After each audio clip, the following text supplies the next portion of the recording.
이 새벽 우리에게 주신 하나님 말씀은 사무엘상 25장 23절에서 44절까지의 말씀입니다. 사무엘상 25장 23절에서 44절까지의 말씀입니다.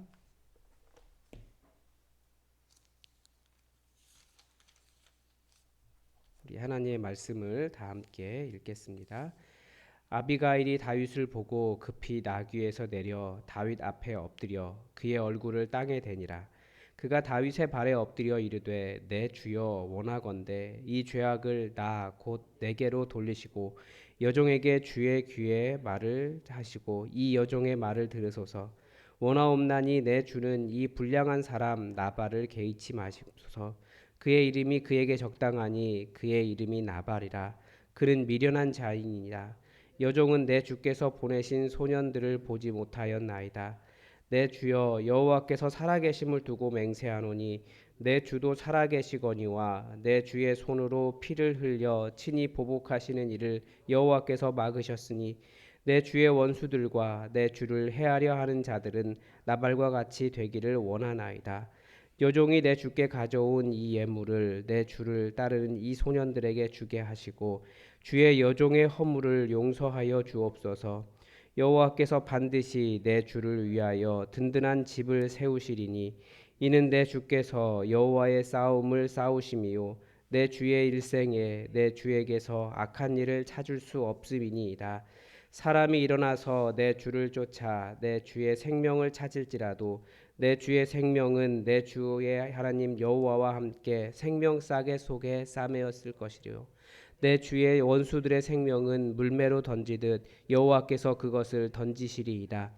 여호와께서 내 주에 대하여 하신 말씀대로 모든 선을 내 주에게로 행하사 내 주를 이스라엘의 지도자로 세우실 때에 내 주께서 무죄한 피를 흘리셨다든지 내 주께서 친히 보복하셨다든지 함으로 말미암아 슬퍼하실 것도 없고 내 주의 마음에 걸리는 것도 없으시리니 다만 여호와께서 내 주를 후대하실 때에 원하건대 내 주의 여종을 생각하소서 하니라. 다윗이 아비가일에게 이르되 오늘 너를 보내어 나를 영접하게 하신 이스라엘의 하나님 여호와를 찬송할지로다. 또 내 지혜를 칭찬할지며 또 내게 복이 있을지로다. 오늘 내가 피를 흘릴 것과 친히 복수하는 것을 내가 막았느니라. 나를 막아 너를 해하게 이스라엘의 하나님 여호와의 살아계심을 두고 맹세하노니 내가 급히 와서 나를 영접하지 아니하였다면 밝는 아침에는 과연 나발에게 한 남자도 남겨두지 아니하였으리라 하니라. 다윗이 그가 가져온 것을 그의 손에서 받고 그에게 이르되 내 집으로 평안히 올라가라. 내가 내 말을 듣고 내 청을 허락하노라. 아비가일이 나발에게로 돌아오니 그가 왕의 잔치와 같은 잔치를 그의 집에 배설하고 크게 취하여 마음에 기뻐하므로 아비가일이 밝는 아침까지는 아무 말도 하지 아니하다가 아침에 나발이 포도주에서 깬 후에 그의 아내가 그에게 이 일을 말하매 그가 낙담하여 몸이 돌과 같이 되었더니 한 열흘 후에 여호와께서 나발을 치심에 그가 죽으니라. 나발이 죽었다 함을 다윗이 듣고 이르되 나발에게 당한 나의 모욕을 갚아주사 종으로 악한 일을 하지 여호와를 찬송할지로다. 여호와께서 나발의 악행을 그의 머리에 돌리셨도다 하니라.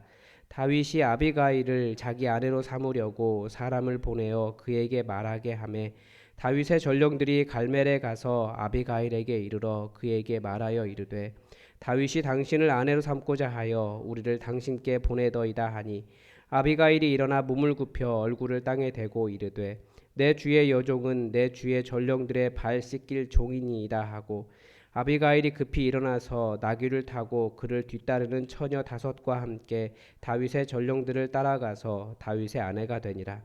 다윗이 또 이스라엘 아히노암의 아내로 맞았더니 그들 두 사람이 그의 아내가 되니라. 사울이 그의 딸 다윗의 아내 미가를 갈림에 사는 라이스의 아들 발디에게 주었더라. 아멘.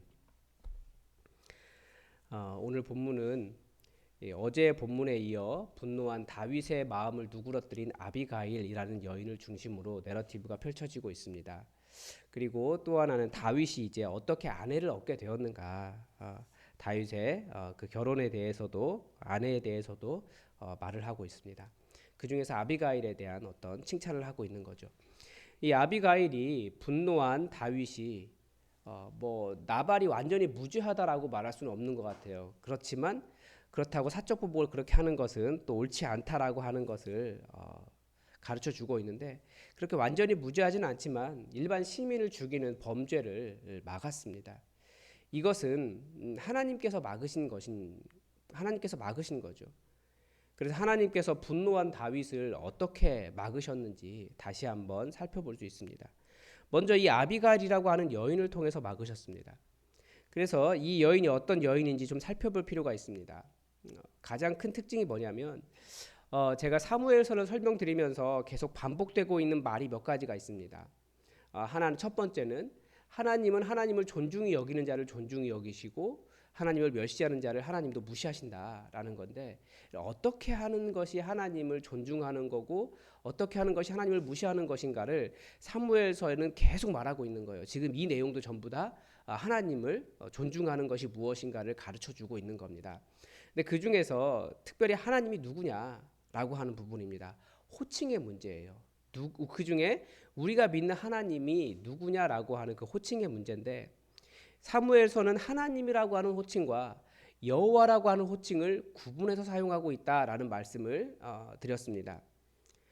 사실 우리도 약간 구분을 하죠. 하나님이라고 부르는 말은 우리가 믿는 여호와 하나님을 의미합니다. 요즘 시대에. 그리고 소위 다른 신들, 그러니까 불교의 부처나 뭐 이슬람의 알라나 다른 신들은 또 다른 신들의 나름대로의 명칭을 가지고 있습니다. 그런데 서양에서는 이게 별로 구분이 없어요. 영어로는 God이라고 하는데 이게 하나님을 의미하기도 하고 귀신을 의미하기도 합니다. 독일어로는 God, 뭐 다 그렇습니다. 문맥에 따라서 여호와 하나님을 의미하기도 하고 뭐 다른 신을 의미하기도 합니다. 그래서 구약 성경도 사실은 그런 의미가 있어요. 구약 성경도 하나님이라고 사용된 단어는 대표적으로 엘로힘이라고 합니다. 우리가 많이 들어봤을 텐데요. 이 엘로힘이라고 하는 단어는 다양한 의미를 가지고 있어요. 그러니까 신, 일반적으로 신을 이야기할 때도 되어 있고, 우리 성경에 하나님이라고 번역된 단어는 대부분이 다 엘로힘이라고 하는 단어를 번역한 겁니다. 그리고 또 엘로힘이 몇 군데에서는 사람을 나타내기도 해요. 그러니까 고위 관리, 뭐 왕, 다른 사람들 돌봐야 되는 사람, 이 사람들을 엘로힘이라고 이야기합니다. 그러니까 우리 시대 말로 하면 대통령도 엘로힘인 거예요. 그리고 또 다른 하나님을 의미하는 단어가 우리가 우상을 의미한다고 말하는 바알이라고 하는 단어입니다. 바알도 영어로 하면 Lord, 주에 해당하는 단어입니다. 그래서 우리가 구약 성경에서 우리가 믿는 하나님을 의미할 때도 이 바알이라는 단어가 사용이 돼요. 왜냐하면 주인이라는 뜻이니까. 주인님, 주여. 그리고 또 자기 남편을 향해서도, 원래 의미는 남편이 바알이거든요. 남편을 향해서도 나의 주여라고 말할 때 바알을 사용합니다. 그리고 오늘 본문에서 또 아비가일이 다윗을 향해서도 주라고 하는 번역된 단어를 사용하고 있습니다. 이 단어는 또 바알이 아니에요. 자기 남편이 아니니까 주라고 부르지만 바알이라고 부르진 않습니다. 당시에 그 구약 성경에서 여호와라고 하는 이름을 함부로 부를 수 없어서 대신 불렀던 단어가 아도나이라고 하는 말인데, 여기서는 실제로 아도나이, 주라고 하는 단어를 그 아비가일이 다윗에게 사용합니다. 그러니까 엘로힘, 바알, 아도나이, 이런 단어들이 보통 신, 일반적으로 생각되는 신을 말할 때 사용합니다. 그래서 사무엘서를 잘 읽어보면 당시 이스라엘의 종교적 상황을 엿볼 수 있습니다. 지금 사무엘서는 누구를 중심으로 기록하고 있냐면 엘리, 사무엘, 다윗과 같이 자기들의 신이 여호와, 그러니까 여호와라고 불리는 신을 섬기는 사람들의 이야기를 쓰고 있는 겁니다. 그 당시에 대중적인 신은 엘로힘이나 바알이었다라는 거예요. 혹은 당시에 두려움의 대상이 되었던 적국 블레셋의 신인 다곤이나 주변 민족의 신들을 섬기기도 했습니다. 그래서 처음에 그 엘리 제사장 시절에 법궤를 빼앗겼을 때 다곤 신상이 무너지는 것이 약간 그런 구도를 보여주는 거예요. 여호와 앞에서, 그러니까 조금 종교적으로만 이야기하면 여호와라고 하는 신 앞에서 다곤이라고 하는 신은 아무것도 아니다라는 것을 보여주는 구도인 거죠. 대중적으로는 다른 신을 섬기는 그런 상황에서 여호와를 섬기는 사람들이 소수였다라는 거예요. 끝까지 여호와 하나님만을 섬긴 사람들. 그리고 여호와를 섬기는 사람이 어떻게 왕이 되고 승리하게 되는지를 보여주는 이야기가 오늘 이 사무엘서입니다. 그러니까 성경이 계속 그 이야기를 하고 있어요. 이스라엘이, 즉 다윗이 여호와를 섬기는 사람의 대표격인 거고, 그 여호와를 섬기는 사람인 다윗이 왕이 되는 과정을 보여주고 있습니다. 그런데 지금 이 아비가일도 하나님에 대해서 어떤 호칭을 사용하고 있습니까? 26절에 보면 내 주여, 그러니까 나의 아도나이여, 여호와께서 살아계심을 두고 맹세하노니, 그러니까 이 아비가일이 섬기는 하나님은 여호와인 거예요. 다윗과 같은 신을 섬기는 사람이었다라는 거죠. 우리말로 말하면 아비가일도 그리스도인이었어요. 이 말이에요. 나도 그리스도인이고 아비가일도 그리스도인이고. 그런데 여호와의 살아계심을 두고 맹세한다라고 하면서 이것이 당신과 제가 섬기는 하나님, 여호와 하나님의 뜻입니다라고 말하고 있는 겁니다. 내 주의 손으로 피를 흘려 친히 보복하시는 일을 여호와께서 막으셨으니, 즉 아비가일이 어떻게 다윗을 막은 겁니까? 여호와 하나님의 뜻으로 사건을 해결해 줄 줄 아는 사람이었던 거죠. 여호와 하나님께서 다윗을 막으신 방법은 하나님의 뜻을 들려주는 사람을 보내시는 것입니다. 25장의 시작에서 사무엘의 죽음으로 인하여 하나님의 말씀이 사라지고 다윗은 말씀을 상실한 자와 같이 분노하지만 다시 그의 귀에 여호와의 말씀을 듣게 하셔서 무죄한 자의 피를 흘리지 않게 하시고 나아가 하나님의 뜻에 맡기는 것이 더 옳은 일이다 라고 하는, 자신의 손으로 보복하는 것을 막으신 하나님이십니다. 역시 우리의 삶의 길은 무엇입니까? 하나님의 말씀이라는 것을 알 수 있습니다. 다시 말씀드리지만 우리 안에도 분노하려는 마음이 항상 들어있어요. 하나님이 없는 마음이 들어있습니다. 근데 이것이 이 크기가 크게 줄어들진 않아요. 내 마음에 얼마나 큰 부분을 차지하고 있느냐, 이게 중요하죠. 그래서 이것이 줄어들지 않기 때문에 이것이 아무런 힘을 발휘하지 않게 하려면 결국 하나님의 말씀이 내 안에 거져야 된다는 거예요. 하나님의 은혜가 훨씬 더 충만해야죠. 그래야 이것이 아무런 힘을 발휘할 수 없습니다. 예전에 어명이요 하면 엎드려 순종했듯이 우리도 하나님의 말씀에 순종하는 거죠. 어명을 뛰어넘지 않습니까? 하나님의 말씀은. 분노하여 사적인 보복을 하는 것은 하나님의 뜻이 아니다라고 하는 것을 보여주고, 이 하나님의 말씀 때문에 다윗이 그 분노한 그 마음을 누그러뜨리고 아비가일을 칭찬하며 우리 하나님, 막으신 하나님을 찬양합니다. 또 아비가일이 다윗을 멈추게 한 또 다른 말은 사실 다윗이 누구냐, 자기 존재 가치를 해석해 줄 수 있도록 도와주었기 때문입니다. 28절에 다시 여호와의 이름으로 다윗의 미래를 해석해 주는데, 여호와께서 반드시 주를 위하여 든든한 집을 세우실 것입니다. 왜냐하면 당신은 여호와의 전쟁을 수행하는 사람이기 때문입니다. 이게 굉장히 중요한 말입니다. 이 여호와의 전쟁을 수행하는 사람, 그 손에 악한 일을 찾을 수 없어야 하지 않겠습니까? 그런 의미입니다.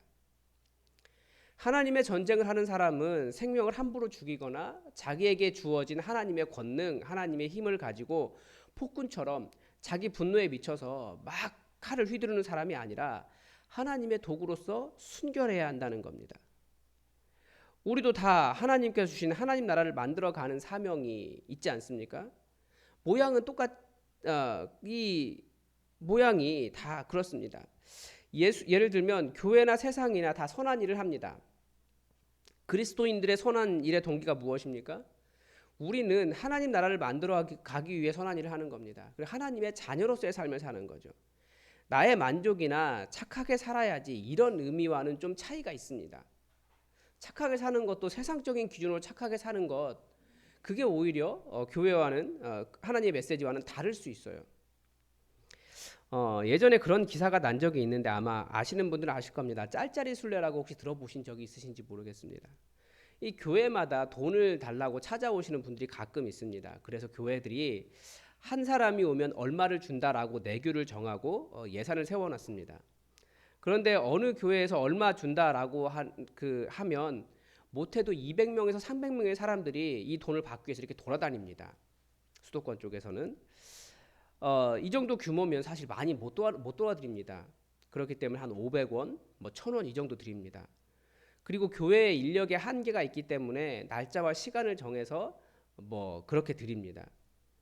그러면 제가 예전에 기억으로는 그 잠실 근처에서 이분들이 노숙인들에게 주는 아침 식사를 하시고 이 코스가 있어요. 그러면 이렇게 밥 먹고 어디 천주교에 갔다가 그다음에 어느 교회로 갔다가 어느 교회로 갔다가 이렇게 해서 하루에 이렇게 쭉 돌면 뭐 많은 돈은 알지만 한 몇만 원 정도 된다 그러더라고요. 그래서 그렇게 해서 이분들이 줄을 지어서 이렇게 막 다니십니다. 뭐 도로 교통 이런 거 필요 없어요. 그분들은 그냥 막 다니세요.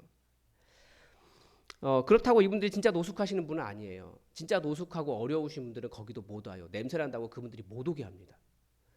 이상한 현상인데, 그런데 이 일을 보면서 어떤 분이 제가 섬기던 교회 앞에 사시는 잘 사시는 사업하시는 분이셨어요. 교회 욕을 하면서 뭐 많이 주는 것도 아니면서 사람들을 저렇게 막 줄 세우고 그러냐. 아니 그렇게 하려고 한 게 아닌데 그렇게 욕하시면서 5천 원씩 주고 빵도 주고 그러신 분들이 있어요. 그 딸들은 교회 다녔는데 그 딸들에게 그런 말 하고 싶은 거예요. 내가 교회보다 훨씬 더 착하다. 정말 착하게 사신 것은 맞아요. 그리고 약간 곤조가 있으셨어요. TV에도 나오신 분이거든요. 맨발 벗고 직장을 계속 다니셨어요. 평생을. 그런데 교회는 정말 싫어하셨습니다. 착하신 분은 맞아요. 그러니까 참 분별이 어렵지만 이 착함이라고 하는 부분이 정말 하나님 나라를 만들어가기 위한 하나님의 자녀의 행동이냐 아니면 나의 만족이나 세상이 가르쳐주는 착함이냐 우리는 이것을 좀 구분할 필요가 있습니다. 그리스도인들 그런 거죠. 그래서 교회는 우리는 내가 누구인 줄 알고 하나님의 일을 감당해야 됩니다. 우리는 왜 교회를 세웠습니까? 이 다윗의 사명과 똑같습니다. 하나님의 전쟁을 수행하는 거예요. 이 세상이 세상 풍조에 따라 살아가고 악한 영에 따라 살아가기 때문에 그들에게 하나님의 자녀의 삶이 무엇이다, 하나님 나라가 무엇이다를 가르쳐 주기 위해서 우리는 하나님의 전쟁을 하는 사람들입니다. 그런데 이 하나님의 전쟁을 하는 사람들의 삶의 방식이 하나님께서 우리에게 하나님의 나라를 살아갈 수 있도록 여러 가지 은사와 능력들을 주시는데 그것을 나의 일을 위해서 아니면 사적인 보복을 위해서 그렇게 사용하는 것이 옳지 않다라고 자신의 정체성을 통해서 그것을 깨우쳐 주는 겁니다. 그래서 그리스도인의 삶의 방식을 성경은 인내라고 합니다. 뭐 여러 가지가 있지만 성경에는 인내라는 말이 굉장히 많이 나옵니다. 그런데 인내라는 단어를 찾아보면 어디에서 나오냐면 신약 성경에만 나옵니다. 구약 성경에는 나오지 않아요. 세상은 인내를 가르치지 않습니다. 자존심이 상하면 들이박으라고 가르치죠. 다윗처럼 모욕을 당하면 그 모욕을 갚아주라고 가르치는데 예수님은 우리에게 아니다. 새 계명을 너에게 주는데 이제는 인내하라 라고 가르쳐 주십니다. 이 인내를 또 어디에서 가르쳐 주냐면 말씀을 어떤 자세로 들어야 하느냐 여기와 관련이 있습니다. 말씀은 착하고 좋은 마음으로 들어야 합니다. 그런데 어떻게 해야 그 말씀이 열매를 맺습니까? 그러니까 듣는 것이 중요한 것이 아니라 그 들은 말씀이 열매를 맺으려면 착하고 좋은 마음으로 말씀을 듣고 인내로 열매를 맺으라라고 예수님이 가르쳐 주셨습니다. 그리고 바로 거기서 얼마 지나지 않아서 너희 인내로 너희 영혼을 얻을 것이다라고까지 말씀하셨습니다. 또 사도 바울도 인내함으로 성경이 가르쳐주는 소망을 알 수 있다라고 말을 했습니다.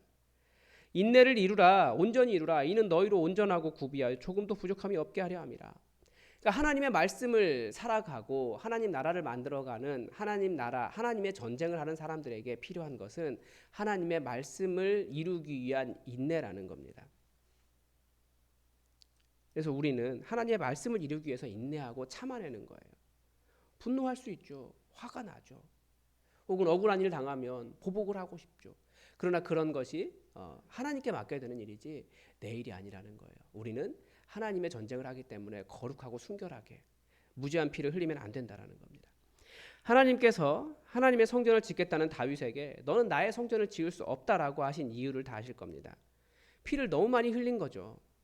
그런데 그 피가 무엇이겠습니까? 하나님의 전쟁을 하는 사람이기 때문에 전쟁의 피까지는 아마 묻지 않으셨을 수도 있어요. 하나님께서 하라고 하신 일이니까. 그런데 하나님의 전쟁을 의미하는 것이 아니라 무고한 자의 피를 흘렸기 때문입니다. 대표적인 것이 누굽니까?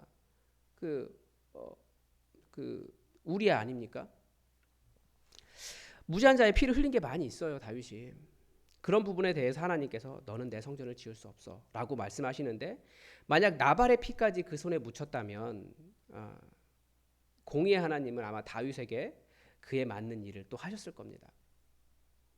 사람에 대한 판단과 복수는 하나님께서 하시는 일입니다. 우리는 나의 영역이 아니에요. 그건 우리도 물론 능력이 있어요. 우리의 권한 안에서 우리의 뭐 나름대로 능력 안에서 누군가에게 복수할 수도 있습니다.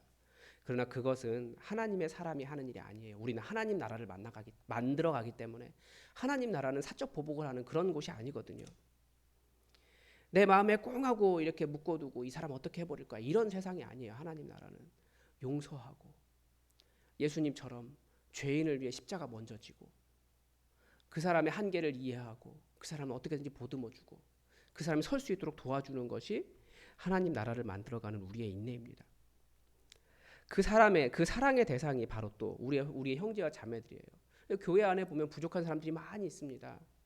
다 우리가 사랑해야 될 대상이지 그 사람들이 이 사람 어떻게 해버릴 거야 그런 대상이 아니라는 거예요. 그래서 마음에 맺힌 것이 있으면 풀어놔야 돼요. 우리를 받으신 예수님, 우리를 얼마나 크게 용서하셨는지를 먼저 기억하고 그 용서로 서로를 사랑하는 것이 우리 그리스도인입니다. 그래서 인내해야 돼요. 그 일에는. 우리가 받은 것은 사랑의 법 이외에 받은 것이 없습니다. 그래서 주의 말씀에 순종해서 이 사랑의 법을 이루기 위해서 끝까지 인내하고 내가 어떤 삶을 살아가고 있는지 하나님의 전쟁을 수행하는 하나님, 여호와 하나님의 사람이다 라고 하는 것을 기억하시기 바랍니다. 기도하겠습니다. 하나님, 오늘 무죄한 자의 피를 흘려 자신의 마음에 모욕당한 것을 갚으려고 했던 다윗을 말린 아비가일의 모습을 보았습니다. 하나님, 우리 귀에 항상 주의 말씀을 들려주시옵소서. 우리 귀에 정말 주의 말씀을 들려줄 수 있는 사람을 붙여주시옵소서. 새벽에도 주의 말씀을 듣고 모든 예배를 통하여 주의 말씀을 듣고 또 우리도 생활하면서 성경을 읽으며 주의 음성을 듣는데 이 귀한 주의 음성을 왕의 명령보다 훨씬 더 귀하게 여기게 하시고 정말 나를 사랑하신 하나님의 음성, 나의 주 되신 하나님의 음성으로 듣고 그 앞에 엎드려 순종하는 우리의 삶이 되게 하여 주시옵소서.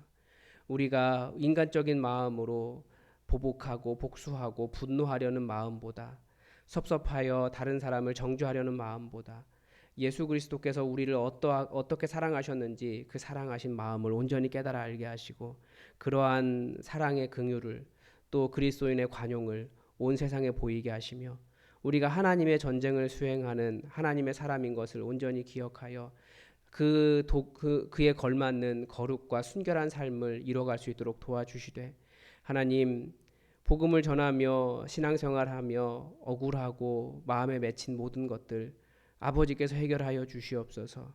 주의 은혜로 녹여주시고 혹시나 정말 억울하여 주님 보복할 일이 있으면 하나님께서 모든 일을 책임져 주시옵소서. 우리는 주님만 바라보고 나아가겠사오니 우리 마음에 아버지의 선하심을 온전히 이루며 살아갈 수 있도록 도와주시옵소서.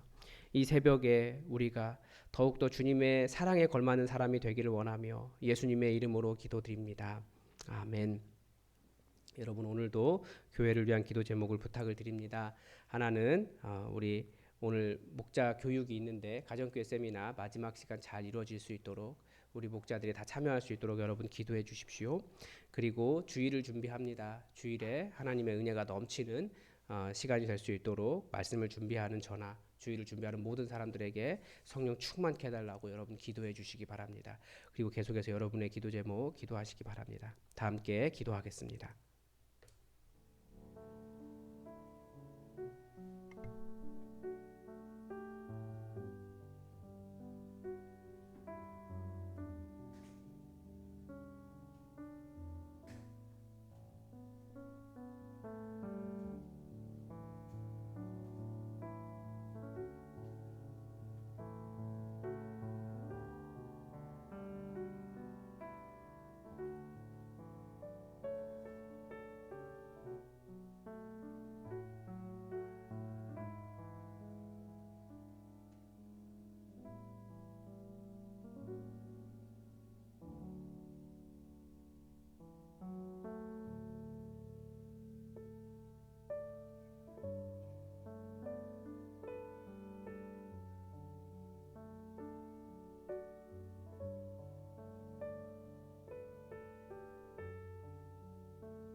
음.